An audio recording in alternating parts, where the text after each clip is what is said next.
Elle écrit de manière à ce qu'on ne puisse pas la traduire. Voilà ce qu'on m'a dit quand on me l'a présentée. Intéressant, non? Vous savez de qui on va parler aujourd'hui? Tawada Yoko. Mais qui est Tawada Yoko, me demanderez-vous? Ça dépend à qui vous posez la question.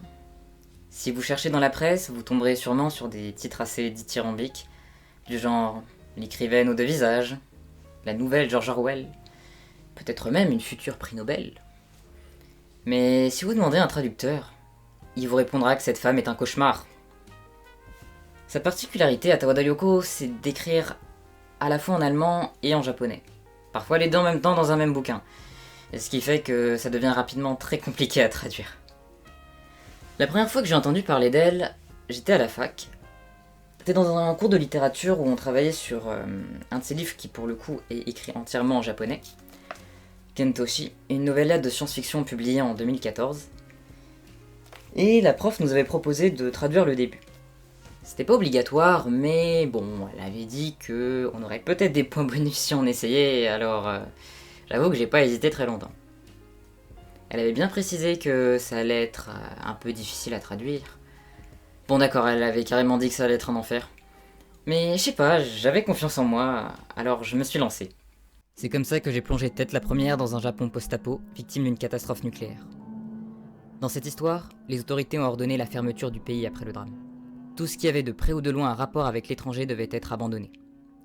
Résultat, les gairaigo ont été interdits.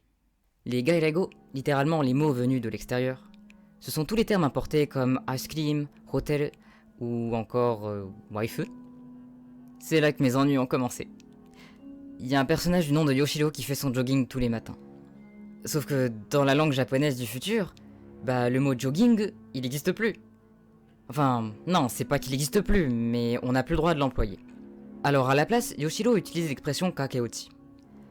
Parce que kakereba ketsatsu ga ochiru. Quand on court, kake, la pression artérielle chute ochi. Et ouais, c'est logique. Le souci, c'est que kakeochi a déjà un sens en japonais. C'est le fait de s'enfuir avec son amant quand les parents refusent qu'on se marie avec lui. À l'origine, ça vient de ketsuraku, avec l'idée de perdre sa place au sein de sa famille, un peu comme une pièce qui se détache et ruine la cohésion du tout.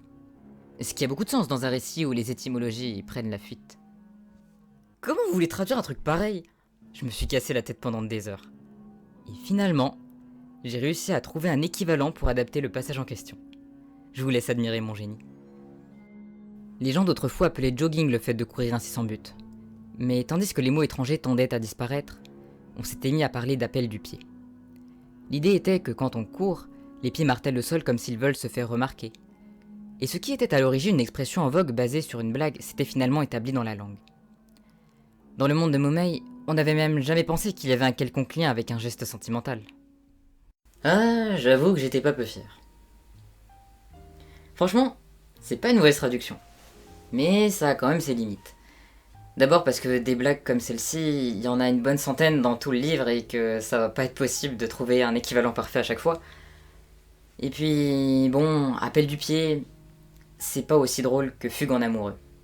Et surtout, ça a pas autant de sens. J'étais parti dans cette direction, parce que c'était juste un devoir à rendre pour un cours, et j'avais pas lu le livre en entier à l'époque.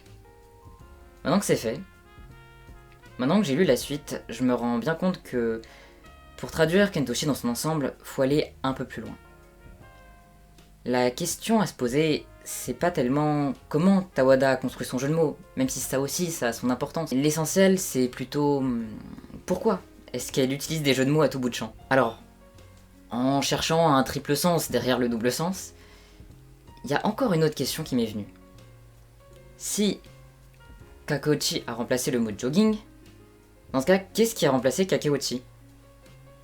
Je veux dire, dans le monde de Kentoshi, comment est-ce qu'on désigne la fugue en amoureux? Mystère. Ça, c'est pas dit. Tawada, elle a très bien construit son histoire de langue japonaise du futur.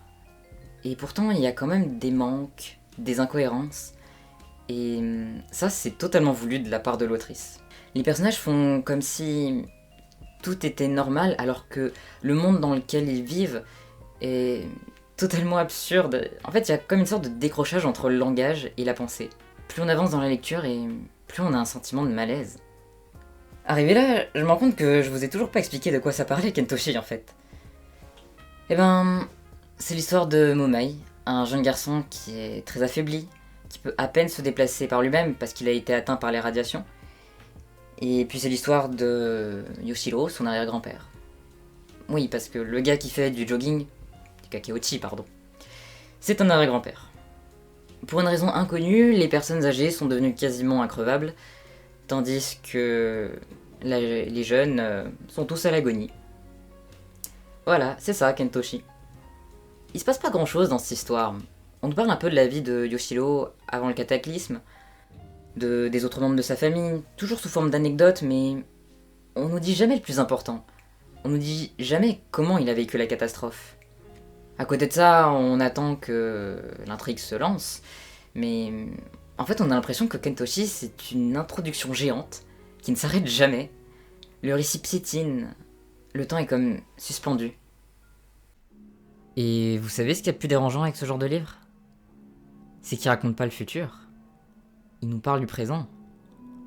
Ils décrivent une situation qu'on est déjà en train de vivre. Et s'il passe par la science-fiction, c'est uniquement pour grossir le trait. En tout cas, c'est ce que dit Tawada dans une interview. Le fait est que l'espérance de vie n'a pas cessé d'augmenter au Japon. En même temps, les jeunes sont de moins en moins nombreux et leur capacité physique diminue. On se retrouve donc inévitablement avec une société soutenue par des personnes âgées actives et en bonne santé. Cette structure sociale existe déjà. En ce sens, Kentoshi n'est pas un roman sur l'avenir. C'est avant tout un livre qui s'inscrit parmi les œuvres de l'après-11 mars. Suite à l'accident de Fukushima, les auteurs ont beaucoup remis en question le système. Kentoshi veut nous faire sentir à quel point le monde a changé, et pour ça, il utilise des descriptions assez inquiétantes où les perceptions se brouillent. Lorsqu'on allumait dans la maison parce qu'il faisait trop sombre pour lire le journal, les pages engloutissaient la lumière, et le texte imprimé disparaissait, dissous dans les ténèbres. Dans ce passage, c'est comme si le langage ne pouvait plus saisir le réel. On est obligé d'aller au-delà des mots. Voilà ce que nous dit Tawada. Kentoshi n'a pas confiance en l'avenir, mais il n'est pas totalement dépourvu d'espoir non plus. Après tout, peut-être que la jeunesse réussira à s'adapter. Peut-être. Bon, ok, c'est vrai, Momei est malade, il a sans cesse besoin d'assistance, et le pauvre gamin risque de même pas atteindre l'âge adulte. Sa génération est vraiment mal barrée. À moins que ce qu'on a pris pour une dégénérescence ne soit en fait qu'un processus naturel. Si ça se trouve, l'humanité est en train d'évoluer d'une manière que personne n'a anticipée. Par exemple, peut-être qu'elle se rapproche des pieuvres. Les gens d'avant pensaient sûrement que ce serait une régression, si les hommes devenaient des pieuvres. Mais en vérité, c'est peut-être une évolution. Et attendez, c'est quoi cette image? Apparemment, cette histoire de transformation en pieuvre, c'est un style de danse particulier qui l'a inspiré à Tawada. Elle a adoré imaginer les enfants se déplacer lentement, tout proche du sol, comme des pieuvres. C'est clairement une invitation à avoir un rapport au monde beaucoup plus sensible, beaucoup plus authentique. À ce sujet, je trouve qu'il y a de très beaux passages dans la dernière partie, notamment un passage qui se passe à l'école. Les enfants sont en train de se bagarrer un peu comme des chatons. Le professeur les observe et il se rappelle que lui, à leur âge, il avait l'impression de vivre sur un plan d'existence totalement isolé et que le seul moyen de combler la distance avec le réel, ça aurait été de pouvoir avoir un contact physique avec quelqu'un. Mais à ce moment-là, c'était impossible. Alors, quand il voit ses élèves avoir un rapport au monde et aux autres aussi incarné, il peut pas s'empêcher d'avoir de l'espoir. Son rêve le plus cher, ce serait qu'un de ses élèves parte en voyage à l'étranger et offre la possibilité au Japon de se rouvrir. Il espère que Momei deviendra un Kentoshi. D'où le titre. Un Kentoshi, historiquement, c'était un émissaire que le Japon envoyait en Chine. Mais comme d'habitude, Tawada a encore joué avec les mots. Elle a remplacé les kanji de Kentoshi par d'autres qui se prononcent de la même manière, mais qui désignent les lanternes dans les temples. Autrement dit, son Kentoshi à elle, c'est la lumière dans l'obscurité. La bonne nouvelle, c'est que l'émissaire a passé les frontières. Kentoshi est arrivé l'année dernière dans nos contrées sous le titre En éclaireur. Il est disponible aux éditions Verdier et a été traduit par Dominique Palmé. Je vous propose de comparer nos deux versions de Linkipit. On commence avec la mienne. Vêtu d'un pyjama de soie bleue, Mumei était assis sur les fesses, à même le tatami. Peut-être était-ce sa tête, trop volumineuse pour son cou long et mince, qui lui donnait l'air d'un oisillon. Ses cheveux fins comme du fil de soie collaient à sa peau, humide de sueur. Les paupières légèrement closes, balançant la tête comme pour sonder l'air de son ouïe, il tentait de saisir un bruit de pas qui foulait le chemin gravillonné à l'extérieur. Le bruit alla grandissant, et soudain se suspendit. La porte coulissante glissa dans un fracas semblable à un train de marchandises, et quand Mumei ouvrit les yeux, le soleil levant dardait ses rayons jaunes dans la pièce, pareils à des pissenlits fondus. Mumei rejeta les épaules en arrière, bomba le torse, et tendit ses deux bras autour de lui comme des ailes déployées. Et maintenant, voici ce que vous lirez si vous achetez le bouquin en librairie. Mumei, en pyjama de soie bleue, est assis les fesses collées à même le tatami. Il a quelque chose d'un oisillon, sans doute à cause du contraste entre son cou long et frêle et la taille imposante de son crâne. Ses cheveux fins et soyeux adhèrent à sa peau humide de sueur. Les paupières à demi fermées, il bouge la tête comme s'il fouillait l'air avec ses oreilles, cherchant à capter dans ses tympans les bruits de pas qui foulent l'allée de gravier au dehors. Ces bruits prennent de plus en plus d'ampleur, puis soudain s'arrêtent. La porte coulissante, pareille à un train de marchandises, grince en s'ébranlant. Mumei ouvre les yeux, et la lumière du matin, aussi jaune que des pétales de pissenlit fondus, vient inonder la pièce. L'enfant rejette énergiquement les épaules vers l'arrière, bombe la poitrine, et comme un oiseau qui déploie ses ailes, ouvre les bras sur les côtés. Nos deux traductions sont pas très différentes, mais il y a quand même une chose qui m'a frappé. La version de Dominique Palmé, elle est écrite au présent. Alors ça m'a mis un doute, je suis allé vérifier dans le texte original, et il se trouve que le japonais mélange le passé et le présent. C'est une langue qui est beaucoup moins rigide que la nôtre au niveau des temps. Ça pose pas du tout de problème qu'il y ait un verbe au présent qui pop soudain dans un texte au passé.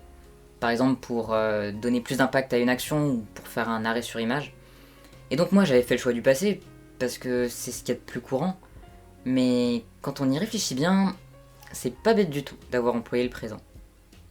Je sais pas vous, mais moi je trouve que la version de Dominique Palmé, elle a une ambiance beaucoup plus posée. Un texte au passé, il a du recul sur lui-même. Or, c'est tout le propos de Kentoshi de dire qu'on sait pas où on va.